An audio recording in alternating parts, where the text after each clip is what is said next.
Hello everyone! So I'm kinda gonna do the same thing I did last time, which is I'm just gonna improvise another video because I told you guys that I was working on a video, which literally this video is almost done. It's just very long, so every time I go through it, it takes like 40 minutes or something or longer. So it's just difficult to actually get it done. But I still haven't finished it, and so I just want to put a video out there in which I just talk about some random MBTI related stuff, which I said the other one is not MBTI related, and I have a lot of ideas for videos actually, and I also really want to talk about more like either psychological or philosophical topics as well.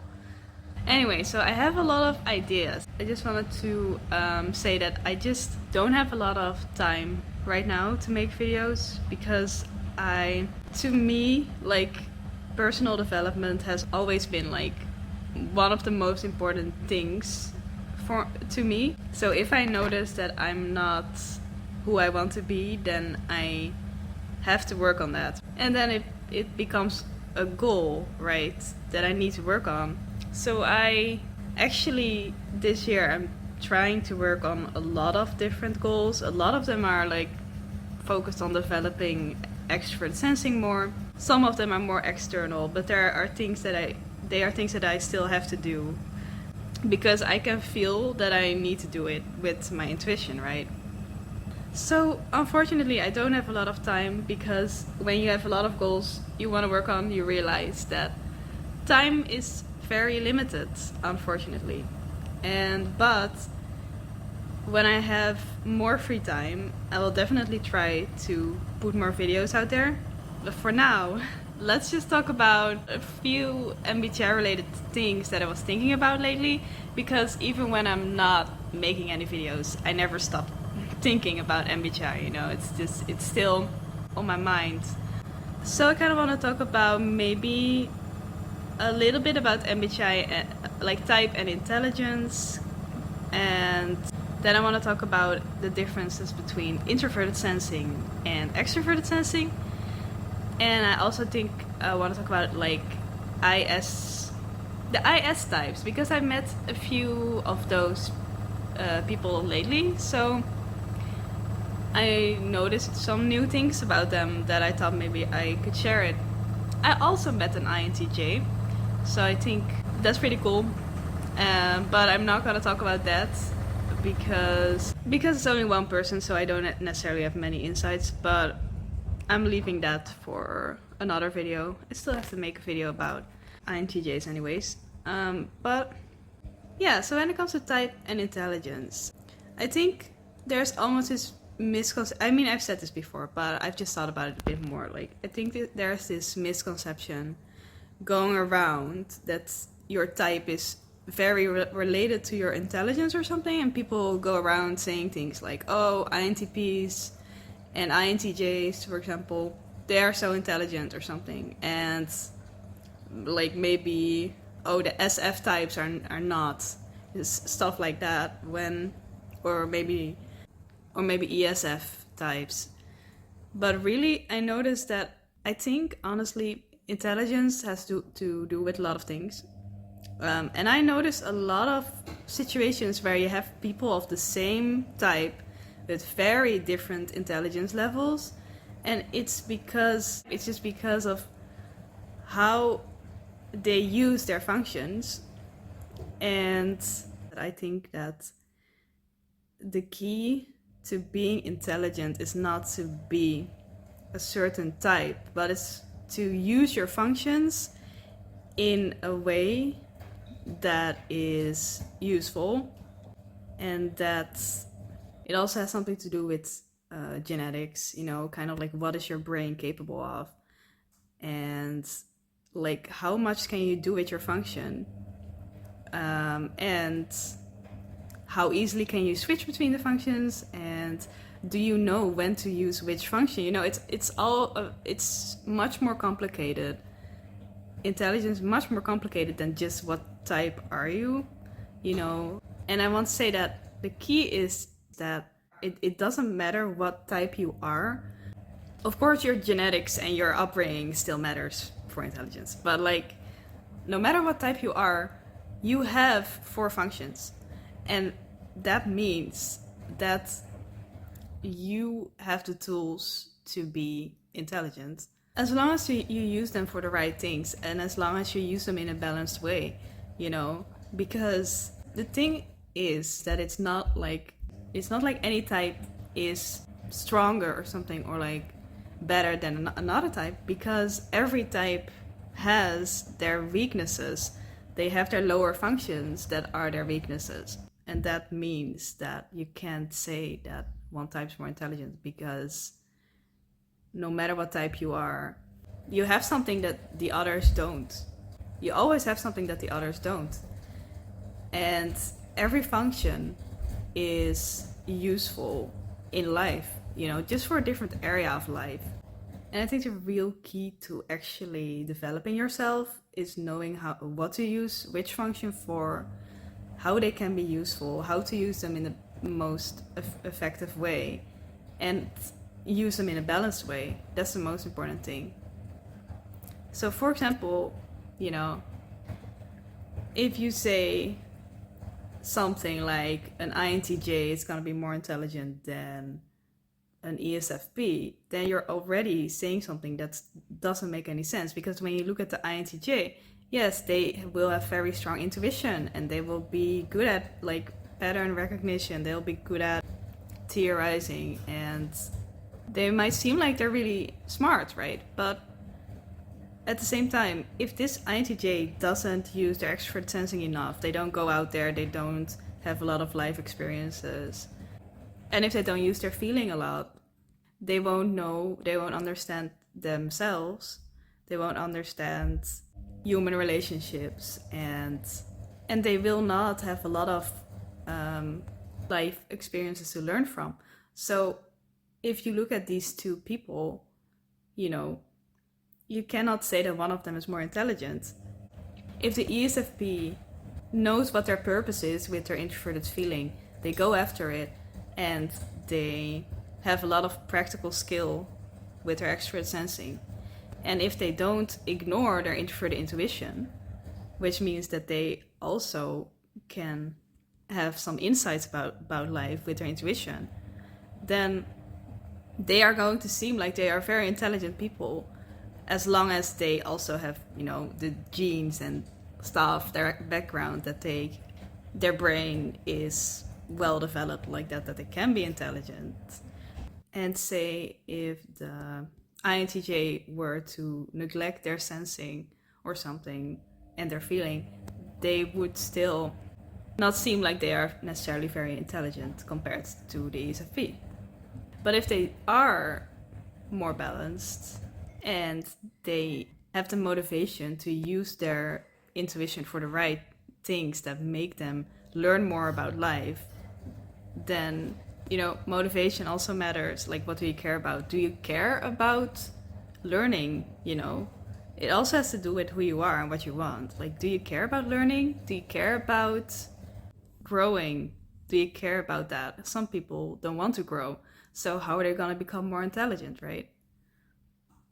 But yeah, anyway, for every type, there's something that they have that the others don't. So it's like, it's never, there is no type that's like perfect or invincible or whatever, you know. So I think, for example, the INTP, you can say they are so intelligent with their introverted thinking, but if you don't even know who you are with your feeling function, how are you gonna be motivated? How are you gonna be motivated enough to want to grow, to want to go after your goals, you know? Anyhow, I just wanted to emphasize that every function is so useful. It just matters, like, how do you use it? Like, I noticed, just an example, think about introverted sensing function.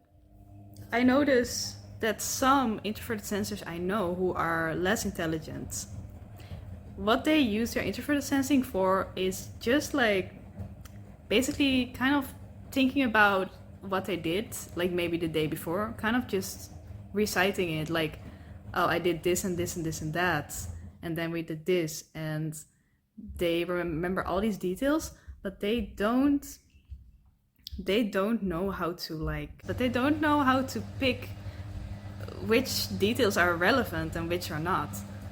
And I also know people who use introverted sensing who are very intelligent, and what they do is they use their function for much more, because the full potential of introverted sensing is that you can do much more than just look at what did I do and kind of just summing up details, or summing up facts. You can look at this whole entire universe basically of these memories of the real world, and you can retrieve any facts that you think are necessary for the thing that you're doing right now.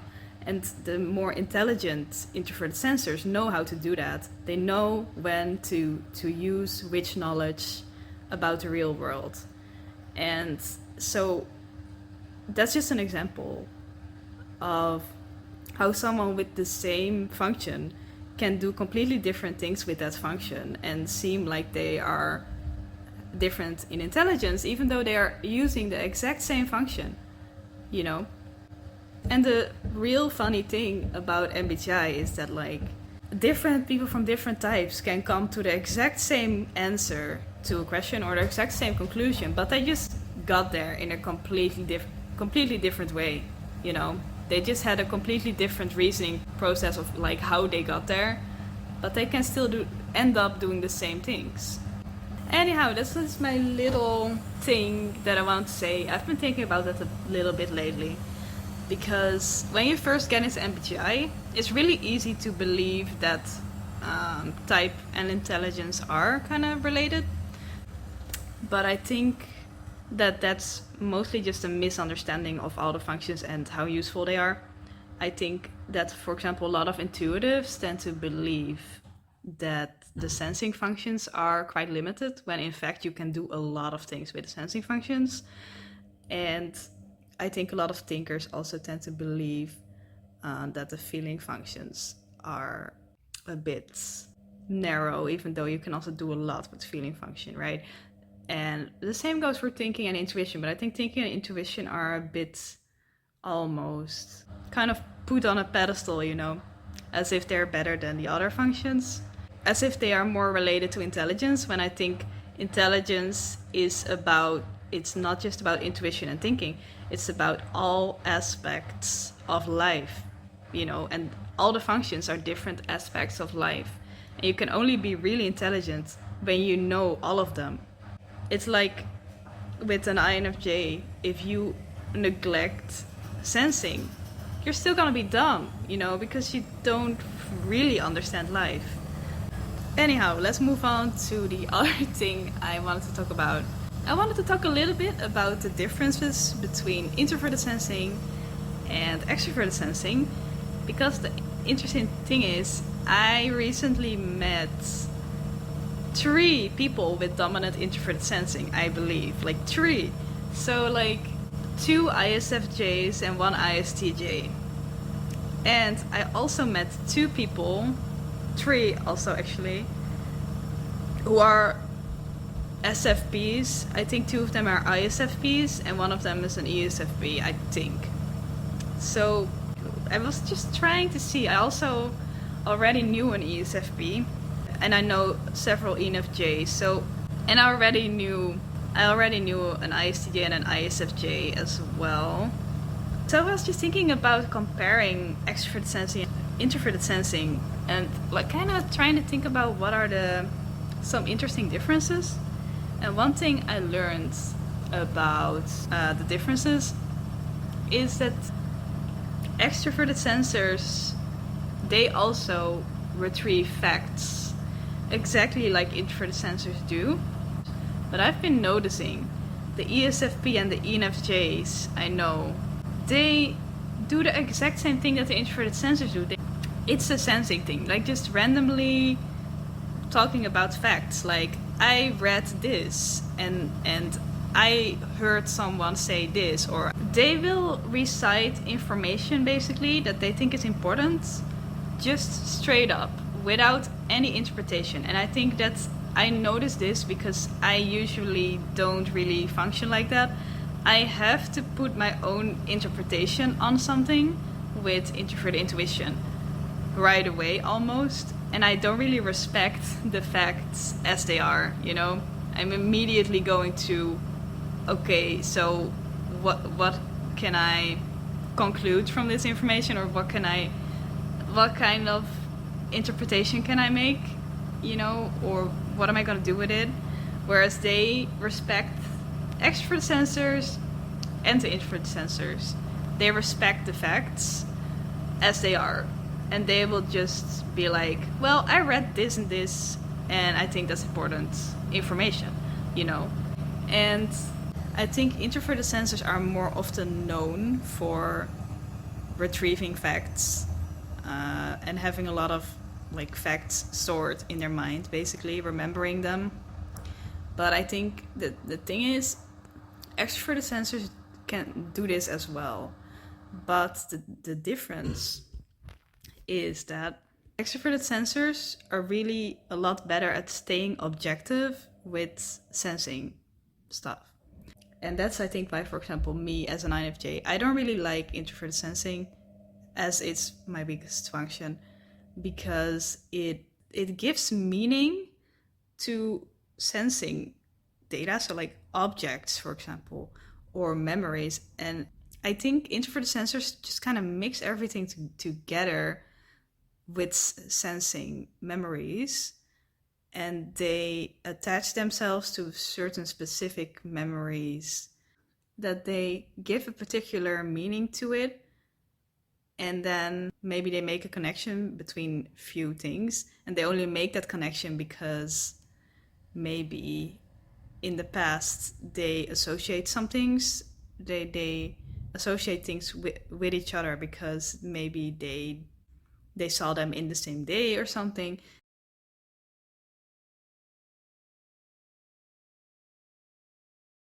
And then they make certain associations, and like you will show them an object or something and they will be like, oh, this reminds me of this trend from the past, like, or this reminds me of a different object or a color or something. And I'm like, and I would be like, I don't see the connection, and I don't understand why you made that connection, and I don't understand why this object has a certain meaning to you. You know what I'm saying? Like, and it doesn't necessarily have to be objects. It can also be something like a TV show or a person or a place, and they will just make all these connections from the real world that I don't see how they're relevant.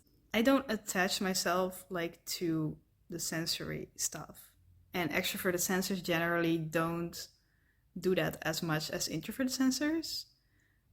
So to an introverted sensor, if you're gonna talk about the facts, they will be like, oh, this is connected to another fact, and that's connected to this other thing from the past, and that's interesting. And extroverted sensors usually don't care too much about kind of making these connections. They just care about the fact, and that's it. They don't put any attachment on it or any meaning on it. They just care about that one fact because they thought it was interesting. And that's it, you know? So that's why I usually relate more to the extroverted sensors.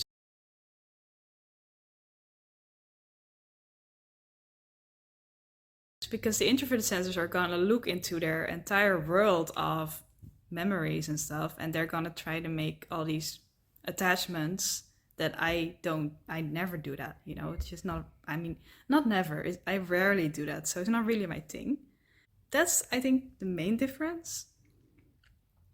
They are, for them, the fact is just a fact for the extroverted sensors, and for the introverted sensors, it's much deeper than that, and there's a lot of hidden attachments to it for them.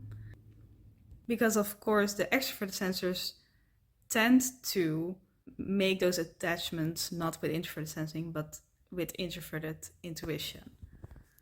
So anyway, that's something interesting I noticed. So I used to think that retrieving facts was more of an introverted sensing thing, and extrovert sensing is more about like just living in the moment and stuff. But honestly, I think extrovert sensors do the same thing. They just stay objective a lot more. They just don't care as much, because to them sensing is not that deep, you know, because it's not their introverted function. Anyhow, so last thing I want to talk about in this video is, let's talk about the ISPs, because I noticed something very interesting about them that I kind of already knew, but it's cooler to see it in real life than to have just the theory in your head, right? So the ISPs. So there's a lot of them actually. I know a lot of ISFPs. I think this type is very common actually. The cool thing is, I think I also said this before, but they are all very different because their main function is a lot about their own self. So they're all gonna be a bit different because they have their own individuality, you know. They are not trying to copy other people too much, but they still fit in because they have their extrovert sensing function still. So they're still gonna try to fit in more or less, because the real world is their world. So they know how to fit in and they know what other people are doing. And sensing doesn't try to come up with their own interpretation. Sensing just accepts what's going on around it.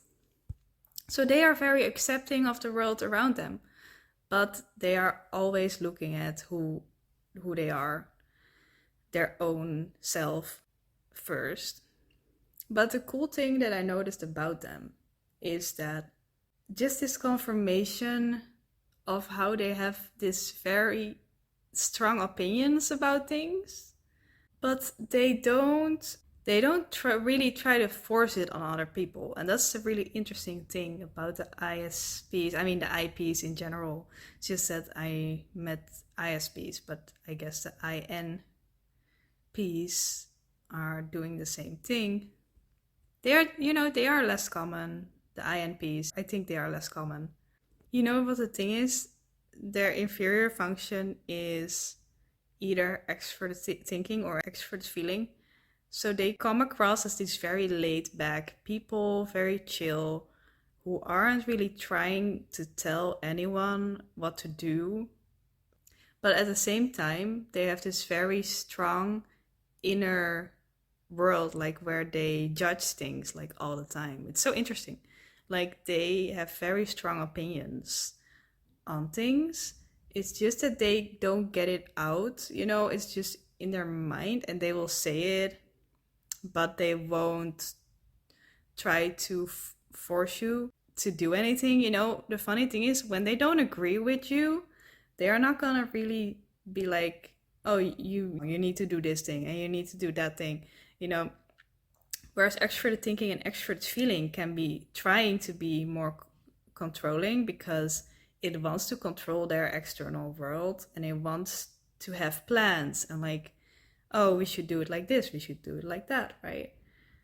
And then introverted feeling and introverted thinking, what they're gonna do is when they don't agree with you, they're going to silently judge you, and that's basically it.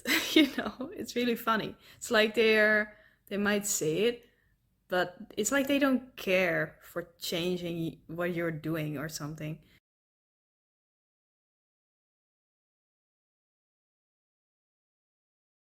Because they are very much observing life. You know, they are not trying to control it. So that's the interesting thing about the IP types, you know. I think we're gonna leave it at that for this video. I have many more things I want to talk about, but I will make separate videos for those things. So thank you for watching and I hope to see you next time. Goodbye.